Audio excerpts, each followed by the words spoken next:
Hey guys, in this video we'll show you how to use interactive brokers with Tradingview. So we will need to have our Tradingview website opened up. So let's go to Tradingview like this. As you can see, I've already opened it up, but for you it's going to be from the scratch.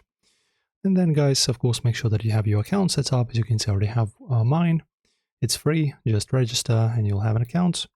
And from there, you need to go to products, and here we'll need to open up our super charts to be able to connect our interactive brokers with the Tradingview platform.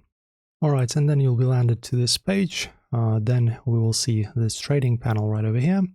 This is something you need to click on, and in here you can either search from this list. As you can see, I already have the interactive brokers right over here, start. If you don't see it, can't find it, just go into the search right here and type in interactive brokers. There you go, as you can see. And then guys, you will of course need to have both accounts. Well, provided you already have one on Tradingview, you need to have another one on Interactive Brokers to connect it. You press on it, then as you can see, we'll have this page to log in. Press on Connect. You're taken to the follow-up page where you can pretty much connect and sign in with your Interactive Brokers.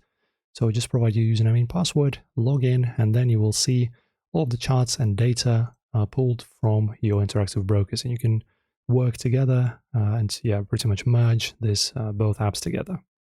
Enjoy guys. If this video helped you out, don't forget to like and subscribe.